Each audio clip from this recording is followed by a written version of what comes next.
इकट्ठा कर लिया, लेकिन मन को मजबूत करने के लिए गुरु की शरण नहीं। अब आप बताओ, आपके पास धन है लेकिन धन की उपयोगिता पता नहीं है, कहाँ होती है, कैसे होती है, कौन सी नोट कितने की होती है। जैसे बच्चा होता है, उसको तुम 2000 के नोट दे दो या 500 के नोट दे दो या रद्दी पेपर दे दो, उसको फाड़ देता। क्यों? क्योंकि उसको उसकी उपयोगिता पता ही नहीं। कहा ठीक इसी प्रकार तुम्हें भी तुम्हारे मन की उपयोगिता, तुम्हारे जीवन की उपयोगिता, तुम्हारे विवेक की उपयोगिता पता ही नहीं। क्यों? क्योंकि खुद ही भटक रहे हैं मार्ग दिखाने वाले। आज आप जीवन में जिसके पास भी जाते हो तो वो कभी भी आपसे सच्ची बात नहीं करता। क्यों? क्योंकि उसके मन में कोई न कोई लोभ, लालच, मोह पड़ा होता है और उसके पीछे का मोटिव कुछ और होता है। उसको आपसे कुछ चाहिए होता है। जिस दिन मोटिव पूर्ण नहीं होता वो व्यक्ति तुमसे दूर हो जाता है।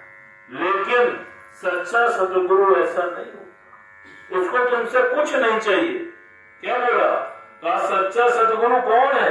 कहा सच्चा सतगुरु वो है जो राम नाम का भर भर प्याला आप पिए और मोहे पे न मेले जाए और न महंत मिलावे और पूजा भेंट न ले। आज आप देखो, जो सच्चा गुरु है वो चल तीरथ है, वो तुम्हारे द्वारे स्वयं आता है। क्यों? क्योंकि गुरु को तुम्हारे प्रति करवा, वो चाहता है कि मेरा जो शिष्य है, जो मेरे आप समान है, वो आज उसके विवेक पर पर्दा पड़ गया है। अज्ञानता के कारण ही हम भटक रहे। आज आप देखो, हम दुखी क्यों हैं? दुख का मूल कारण है अज्ञान। जैसे किसी आदमी ने बड़ी मेहनत करके धन संचय किया और संचय करने के पश्चात परिवार के साथ घूमने जाने के लिए एयर का टिकट करा लिया। बहुत पैसे लगे, बहुत अच्छी बात। अब जब वो एयरपोर्ट पहुंचा, पहुंचने में उसको 10 मिनट देरी हो और देरी होने के कारण एरोप्लेन उड़ गया। अब उसके मन में 1000 सवाल पैदा होते हैं। हे भगवान, इतना पाई पाई जोड़ा और प्लेन उड़ गया, मेरा बड़ा नुकसान हो गया। उस नुकसान को सोचकर वो व्यक्ति दुखी हो गया। जब शाम को घर लौटा और न्यूज मिली कि वो प्लेन तो रास्ते में क्रैश हो, अरे भगवान बचाए लियो, हे भगवान हमारे तुम्हारे सच्चे भक्त रहे, भगवान हमका बचाए लियो। अब आप बताओ, दुख कहां था? दुख तुम्हारे अज्ञान में था, दुख तुम्हारे अविश्वास में था, दुख तुम्हारी पढ़ाई की कमी में छुपा था। आज आप देखो, इसलिए क्या बोला? कहा ना मैं काबे में और ना मैं कैलाश में, मैं तो हूं बस विश्वास में। और खोजी हुए तुरंत मिल जाए एक पल की तलाश। विश्वास में किसकी कमी थी? आप देखो, विश्वास में उस व्यक्ति की कमी थी। अब आप बताओ, धन संचय किया तो धन संचय करने के लिए उसको ताकत, विवेक, शक्ति कहां से मिली? परमात्मा ने ही तो दिया। और उस धन को पैदा करने के बाद जब उसने टिकट लिया और फ्लाइट उड़ गई तो उसके बाद वो दुखी हो गया। उस समय उसके मन में ये भाव नहीं आया कि इसमें भी मेरी कोई भलाई छुपी हो। आज आप देखो, यही सेम चीज हम सब सबके जीवन में भी घटित होती है। जिस समय परिस्थितियां विपरीत होती हैं, उस समय हमारी परमात्मा से प्रीत नहीं होती है, हमारी परमात्मा से दूरी हो जाती है और हम भगवान को ही दोष देने लगते हैं कि प्रभु तुम्हें मैं ही मिला था, मेरे ही साथ ऐसा होना था। और जब कह कह के हार जाते हैं, थक जाते हैं, तो फिर क्या बोला, भगवान जो तुम्हारी इच्छा।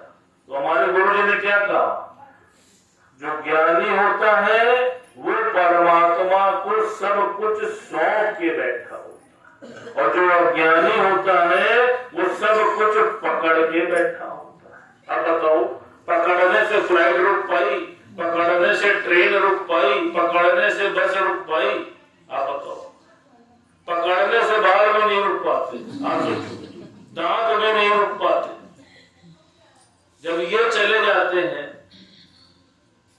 तो तुम क्यों पकड़ते? फिर भगवान ने बोला, कहा देखो, गुरु जब तुम्हारे जीवन में आता है और तुम्हारे विवेक को जागृत कर देता है, तब क्या होता है, तब तुमको जीवन जीने का मजा, तब तुम्हारी दृष्टि बदल जाती है, तुम्हारी सृष्टि बदल जाती है। कहा कैसे?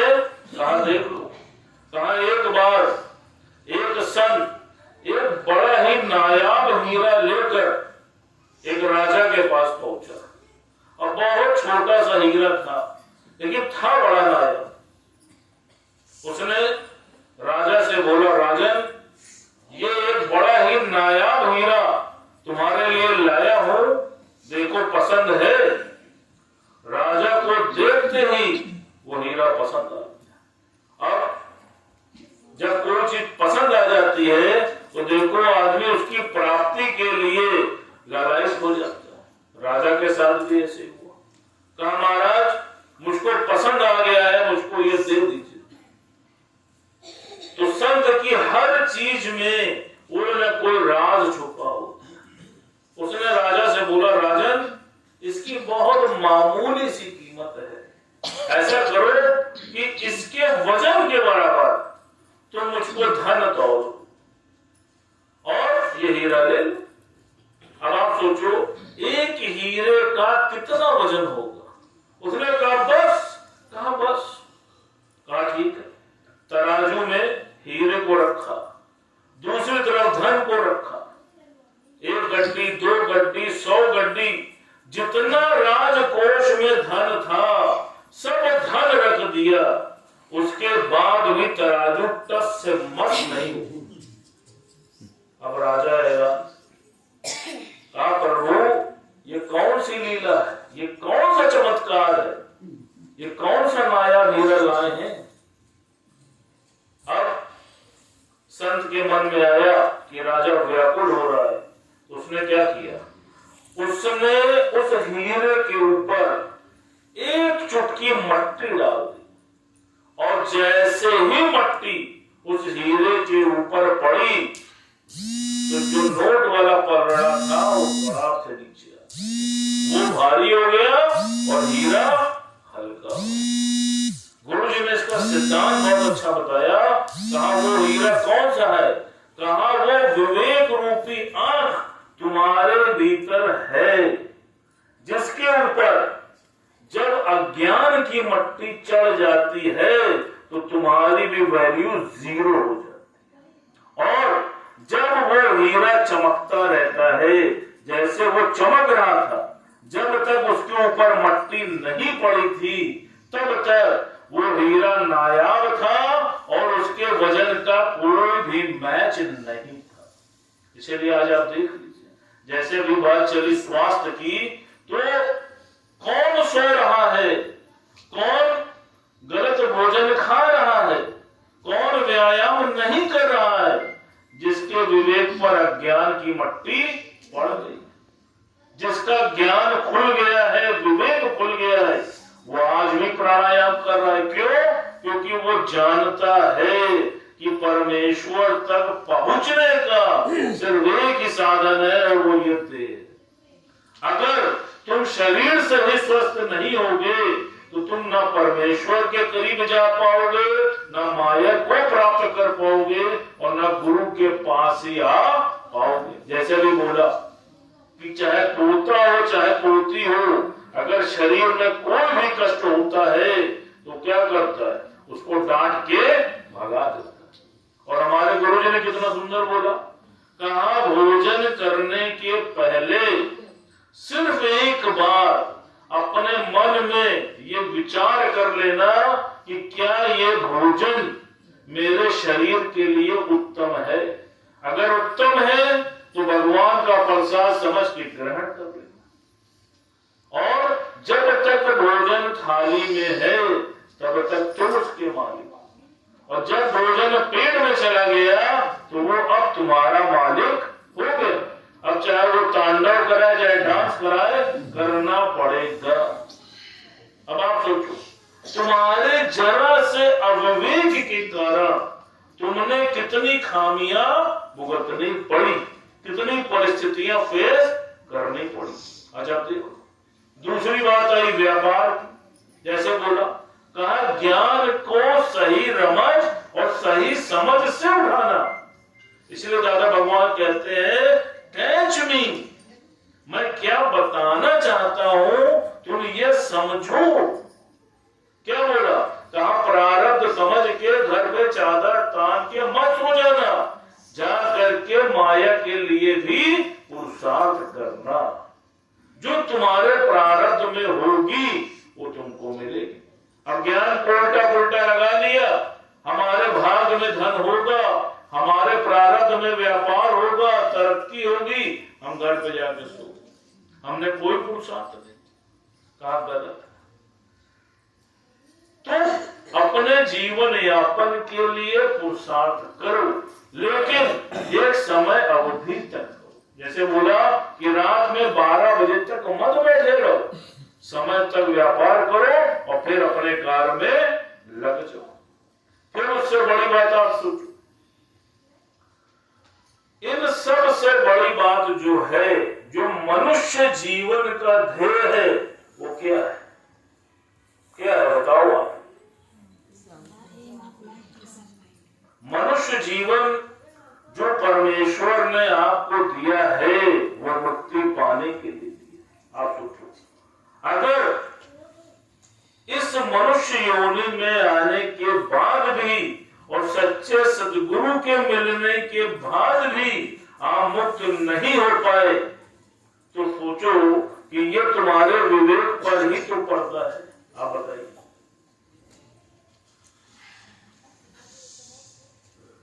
अनमोल तेरा जीवन किस ओर जा रहा है।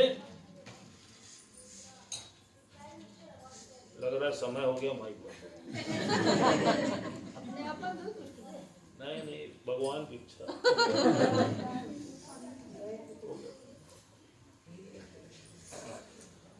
हेलो 1 2 3।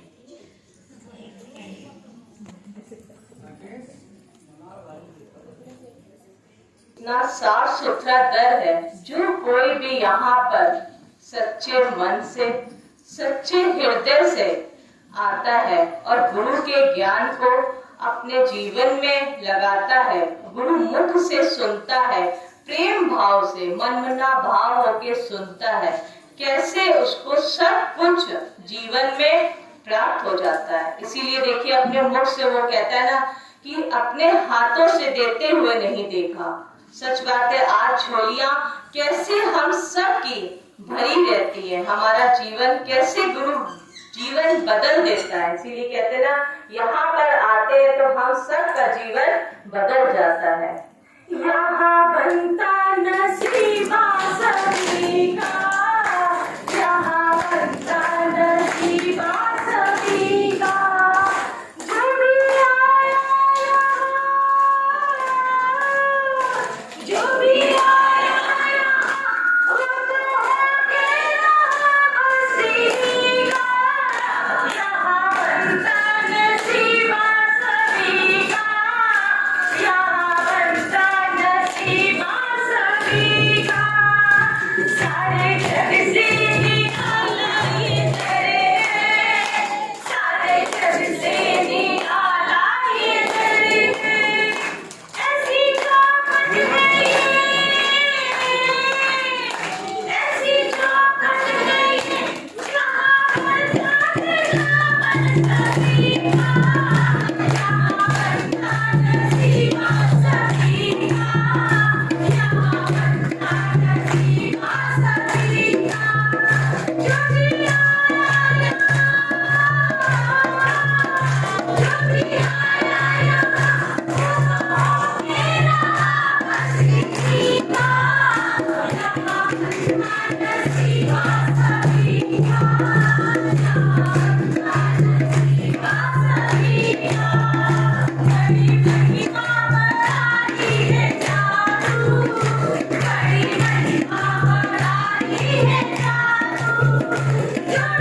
ऐसे ही गुरुवर हमारे हैं, जो भी इनके शरण में कभी खाली हाथ नहीं गया है। ये सच्ची बात है, सच्चा दरबार है ये। एक छोटा सा भजन है।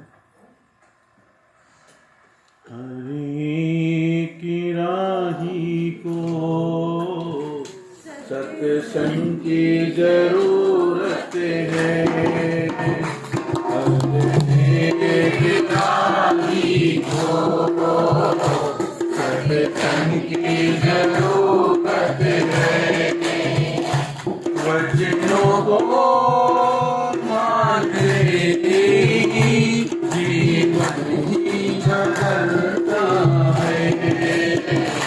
हरि की राही को सत्संग की जरूरत है। जो तुझको करना है वो आज ही तो कर ले। जो तुझको करना है वो आज ही तो कर ले। जो पल में रखता है कल किसने देखा है। हर एक बात मुझको आवाज़ कहना है। हर एक पल तुझको शाबाश रहना है। वचनों को मानते ही जीवन ही बदलता है। हर एक राही को सत्संग की जरूरत है। जिसे आनंद के लिए हर कोई भटकता है। अपने उसी आनंद का सतगुरु से पता मिलेगा। गुरु की महिमा को कोई काम नहीं करेगा। सतगुरु की महिमा को कोई काम नहीं करेगा। वचनों को मानते ही जीवन ही बदलता है। हर एक राही को सत्संग की जरूरत है। इस सत्य को पाने से नई जिंदगी मिलती है। जीने और मरने से मुक्ति मिलती है। अपने इस आनंद को इस जीवन में पाना है। वचनों को मानते ही जीवन ही बदलता है। हर एक राही को सत्संग की जरूरत है। हर एक राही को सत्संग की जरूरत है।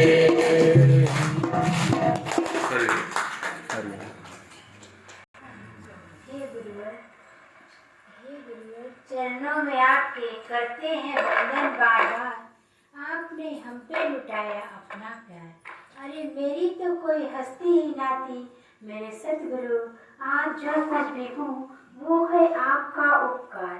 आपकी कृपा से मेरी हस्ती है, आपके कारण ही जीवन में पल पल छाई मस्ती है।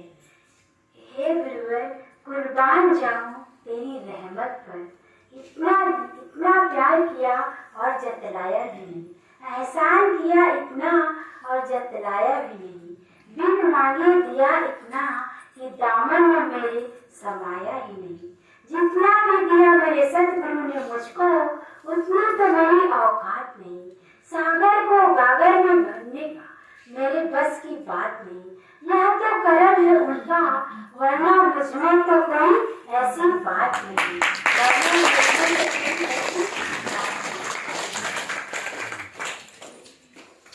चरणों में जगह मांगी थी, तूने दिल में बसा दिया।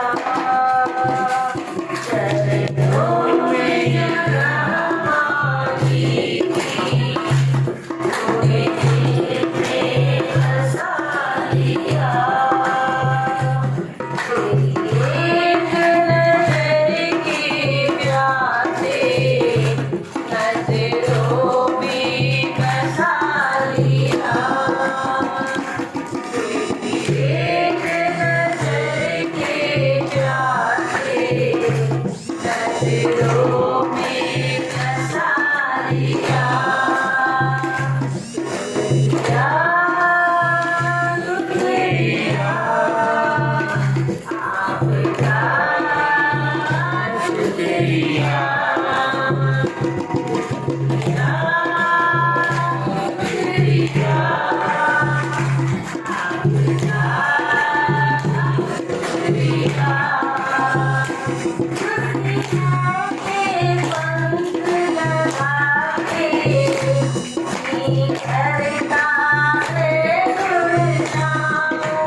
कम है कि हम लोग सच में अपने आप को बहुत भाग्यशाली समझते हैं।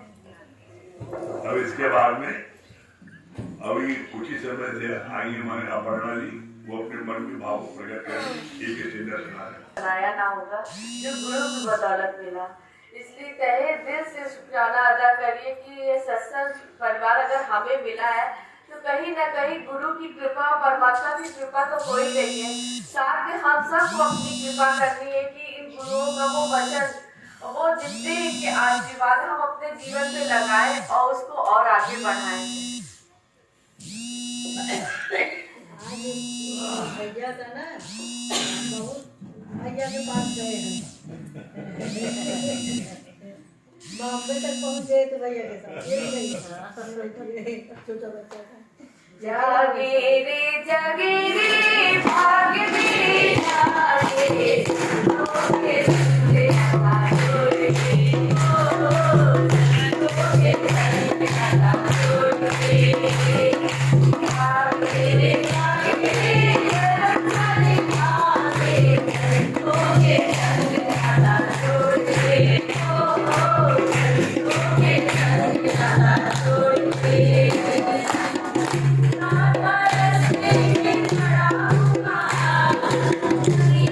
मेरा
लोग को, हमारे तरफ से सहयोग। राम राम। जीने की कला तो हम लोग सच में नहीं जानते थे, और सत्संग की महिमा भी नहीं जानते थे। सत्संग होती क्या है ये भी नहीं जानते थे कि सत्संग में इतनी ताकत है। कभी नहीं, अगर हम लोग सत्संग नहीं आए होते तो शायद ये ताकत को महसूस नहीं कर पाते। तो सच में हम जब सत्संग में नहीं आए थे, जैसे गुरु ने बताया अनुभव, तो सच में क्योंकि हर कोई नहीं जानता कि इतनी इसमें ताकत है, कोई नहीं जान पाता, हम भी नहीं जानते।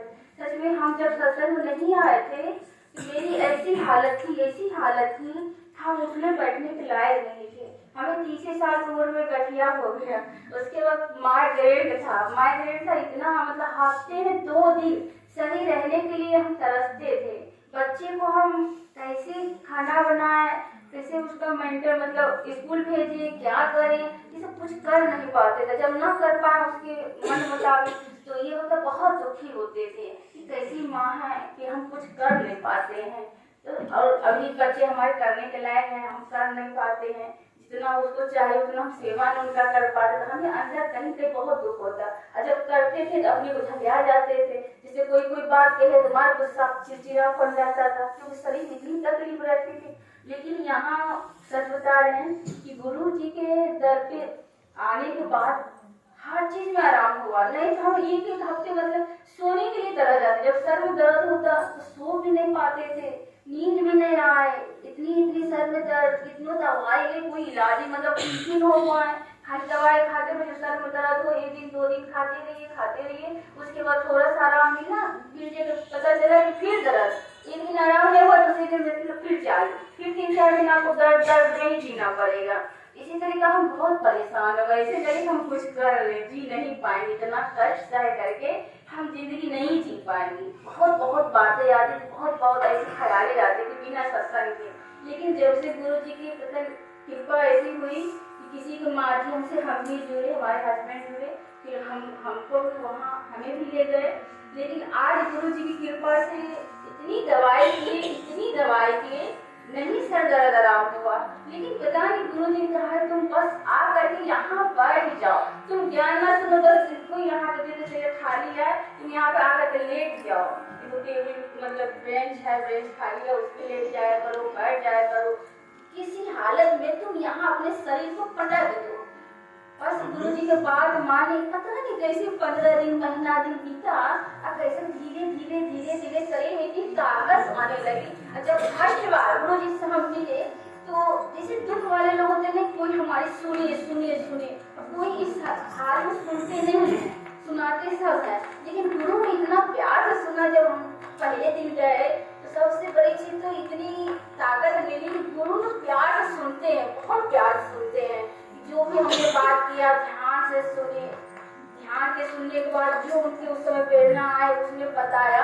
उस समय हमें सच में जैसे 16 नाम होता न चलना, तो हमें इतना हल्का शरीर लगने लगा कि सच में जैसे लगा कि कोई हमारा सुना तो बहुत अपने आप को है। फिर ज्ञान में आए, जिस समय आए थे उस समय हम बिल्कुल चल नहीं पाते थे, एकदम निगरा तो पैर चलते थे। कहीं लखनऊ हमेशा गुरु जी हमें लेके जाते थे, चलो, लेकिन फिर भी जाते थे, लेकिन चलने के लिए गुरु जी कहते दौड़ो। सर में तो लगता अभी यंग उम्र है, उसमें हमारे इस तरीका चलते कोशिश करते थे दौड़ने की। लेकिन दौड़ते आज गुरु जी की ऐसी कृपा हुई कि दौड़ा दिए हैं। आज गुरु जी पता नहीं कैसे हम लोग को नौलखियां बना करके ऐसी इतना प्रेम दे करके आज हर जगह छोटी महफिल में जहाँ गुरु जी अंधेरा है तुम लोग जाओ चिराग लेकर के वहाँ जलाओ। सच में हर घर जैसे हम दुखी थे वैसे हर कोई दुखी है। आज महसूस होता है ज्ञान में कितनी ताकत है। हम लोग को इतना जीवन में चेंज आ गया। आज रहना, खाना, पीना, सोना, बैठना, उठना हर चीज आज सीखे तो ज्ञान की बदौलत। ताकत भी आई है ज्ञान की बदौलत। सच में धन अगर हमको कमा लिए होते बहुत कमाते, लेकिन जो आज शांति आनंद प्रफुल्लता जो आज अपने को महसूस कर रहे हैं वो शायद कभी न कर पाते। और इतनी बड़ी परिवार दिया गुरु जी ने, इतना प्यारा परिवार दिया, अंदर बाहर एक रस, तो खाली सिर्फ सुनते जरूर लेकिन देखते नहीं। आज जीवन में गुरु हुए, आज सब कुछ हम लोग को सरल हो गया। आज भी हम लोग लखनऊ गए जहाँ हम लोग कभी जा नहीं पाते, आज गुरु जी की शरण में आने के बाद ऐसी जगह चले जाते हैं। सहजता जो सोचते नहीं है वो हो जाता है। हमारा पैर नहीं हुआ था। हमें घर में हम खड़े नहीं हो पाते थे, लेकिन गुरुजी ने कहा कि चारों धाम चलो। अब हम के घर में तो हम चल नहीं पा रहे हैं, हम गुरुजी हमको कह रहे चारों धाम चलने के लिए, लेकिन हमेशा कहते हैं गुरु को बात ऐसे करो, गुरु को बात ऐसे करो, हो सकता है कुछ ना कुछ आएगा। अब हस्बैंड के हमारे कहने लगे चलो, हो सकता है अकेले ना जा पाओगे, गुरुजी हम कह रहे हैं तो चलो। एक मन तो कह रहा था कि चोरता है, अगर चोरिया तरह भी चोरता है। जब जाने लगे तो सोचे हम घर में तो चलते नहीं हैं, बता रहे चारों धाम कैसे कर लेंगे। और सच में गुरुजी करवा के मतलब करके दिखा दिए, करवा के दिखा दिए। जैसे गुरुजी लेके गए उस हिसाब से देखिए अनल पक्षी जैसे गुरुजी कहते हैं, अनल पक्षी जैसे गुरु रक्षा करता। हमने महसूस किया, फील किया कि सच में गुरुजी से महान कोई नहीं होता। अगर कोई बेस्वार्थ प्यार करते हैं तो वो हमारा सच्चा गुरु करते हैं। एक माँ बाप करता है, दूसरा सच्चा गुरु ही करता है। तो हम लोग बहुत भाग्यशाली यदि अपने बाबा को हम लोग सराहते। आज ये सच्चा गुरु हमारे जीवन में आए हैं। सच में हम लोग तो अपने आप को बहुत सराहते हैं और हम यही सोचते हैं कि हर कोई ये ज्ञान के लाभ ले।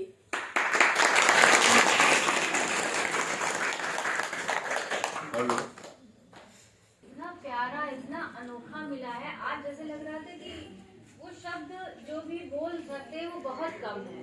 इतना प्यार आज हम लोगों को सब मक्खन निकाल के दिया है ना। आप कहते बस गटक जाओ, तो वो कहना कि हमारी कंडीशन वो महसूस करे कि गूंगा गुड़ खाए और बता भी न पाए। सारे तीर्थ धाम आपके चरणों में, गुरु के प्रणाम आपके चरणों में, सारे तीर्थ धाम आपके चरणों में, गुरु के प्रणाम आपके चरणों में।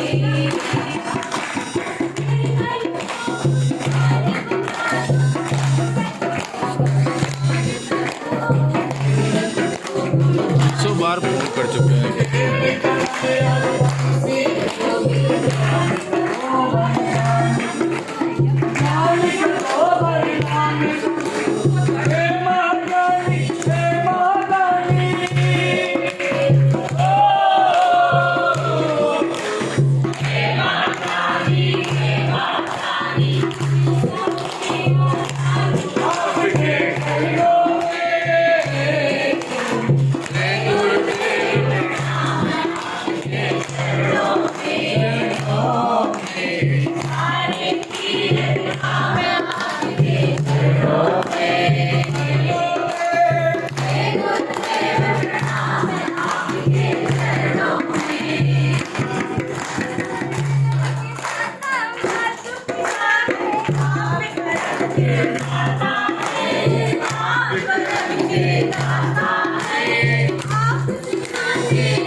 आपके पास खुद आया है तो कहते हैं वक्त की पाबंदियों का किस्सा तमाम करता हूँ, वक्त की पाबंदियों का किस्सा तमाम करता हूँ।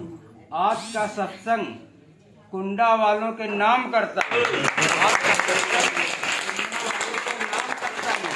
अब सत्संग में आए सभी प्रेमियों को मैं सर झुकाकर कहते हैं कि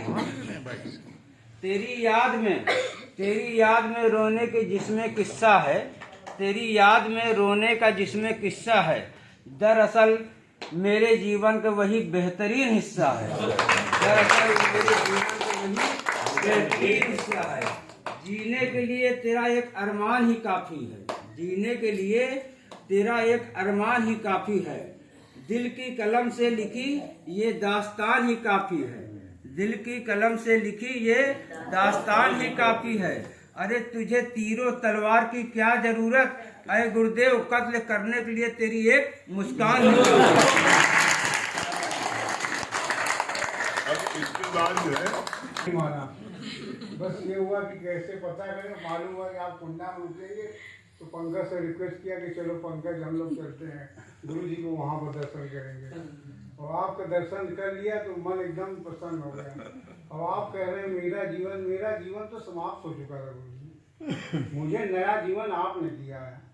मेरा जीवन तो एकदम समाप्त हो चुका था और मैं शायद इलाहाबाद में कभी रहता भी नहीं, लेकिन आपकी कृपा हुई, आपकी दया हुई, आपकी अपनी शरण में ले लिए तो आज आपने कहाँ से कहाँ पहुँचा दिया।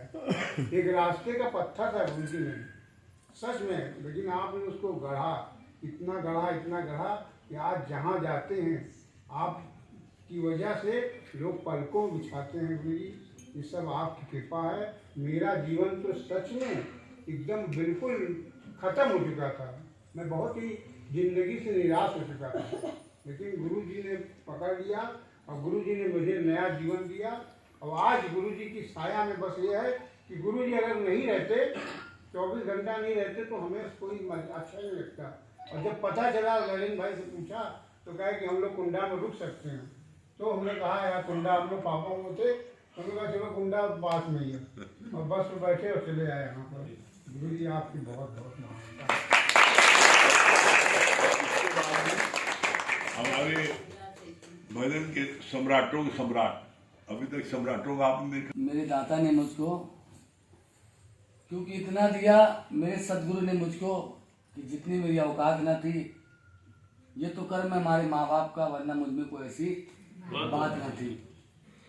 ये जीवन की सच्चाई है। मैंने भी अपने जीवन में बहुत सारे संकटों का सामना किया, जो ना देखना चाहिए इस उम्र में वो भी मैंने देख लिया। लेकिन जब से ये दर हम पाए हैं, कहते हो कि मायूस तेरे दर से सवारी ना गया, और झोलियां सबकी भरी कोई खाली ना गया। ये दर ऐसा है। कहते ऐसी मौज सबको नसीब नहीं होती, ये सत्संग की मौज है। ऐसी मौज सबको नसीब नहीं होती, और जिंदगी सबकी खुश नसीब नहीं होती।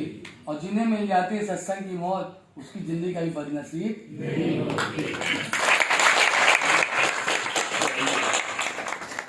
कि तेरे चलाए से तेरे चलाए से चले नैया गरीब की, तेरे चलाए से चले नैया गरीब की, चलाए से चले नैया गरीब की।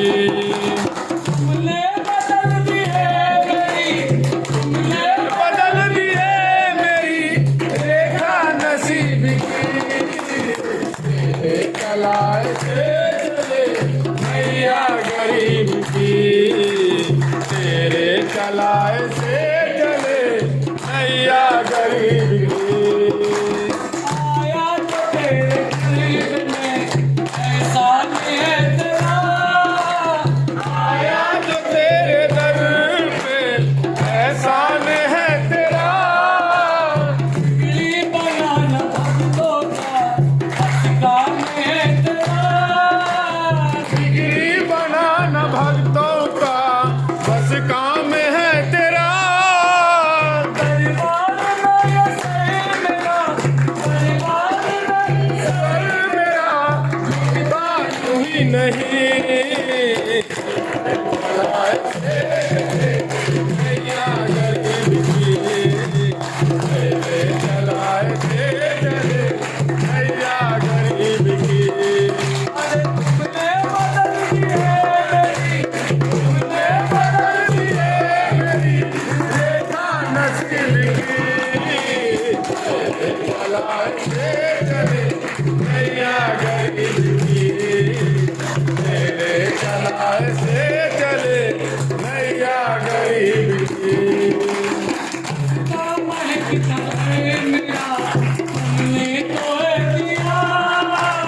हंसता महकता घर मेरा तुमने तो है दिया,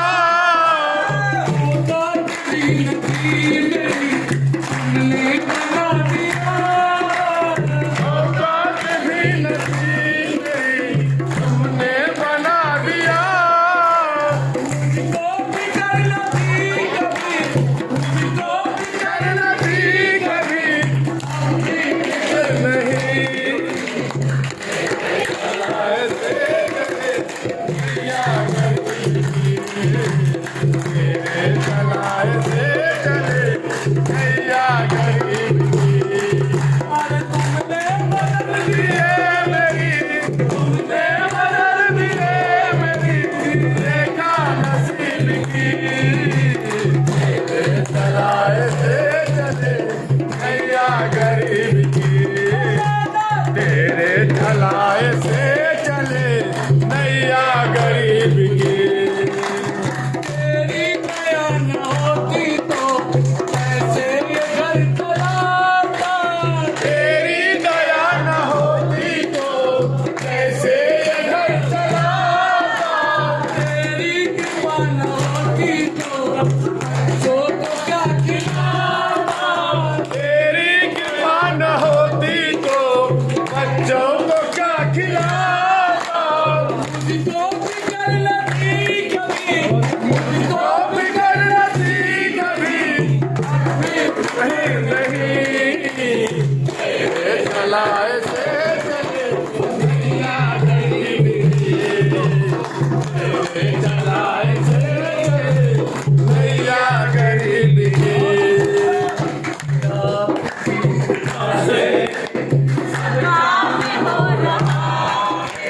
मेरा आपकी कृपा से सब काम हो रहा है। करते हो तुम मुझे, करते हो तुम मुझे, काम हो रहा है।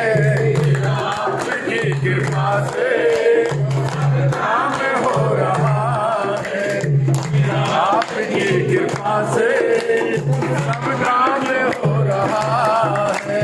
भगवान के बिना ही पतवार के बिना ही मेरी नाव चल रही है।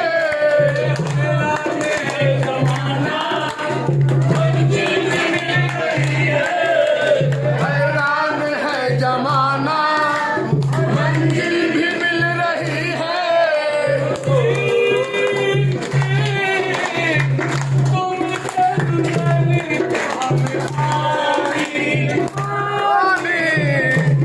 चंदन हमें पानी,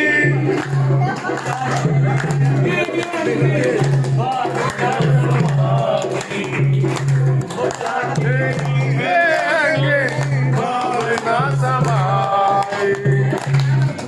मुझे पल चैन न आए, मुझे पल चैन न आए, गुरुवर तेरे बिना,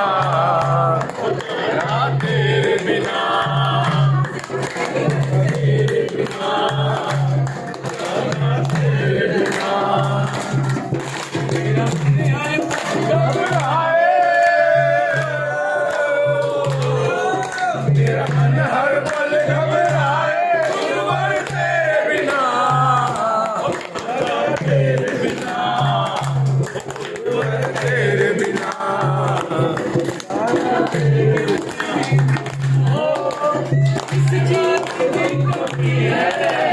मेरी जिंदगी में तुम हो, इस बात की कमी है।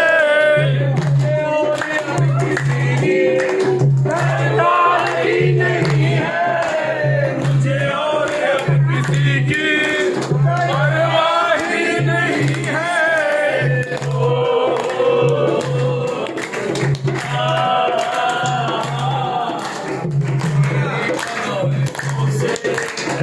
तेरी दौलतों से आराम मिल रहा है, आराम हो रहा है। आराम हो रहा है।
नहीं होता है, कभी पार नहीं होता है, दीदार नहीं होता है, गाह के दीदार नहीं होता है, तरफदार नहीं होता है,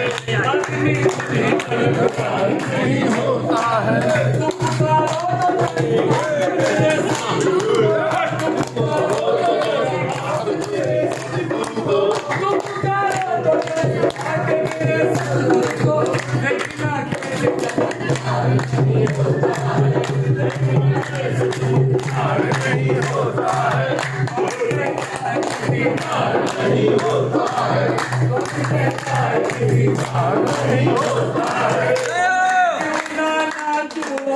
गुरुजी मेरे की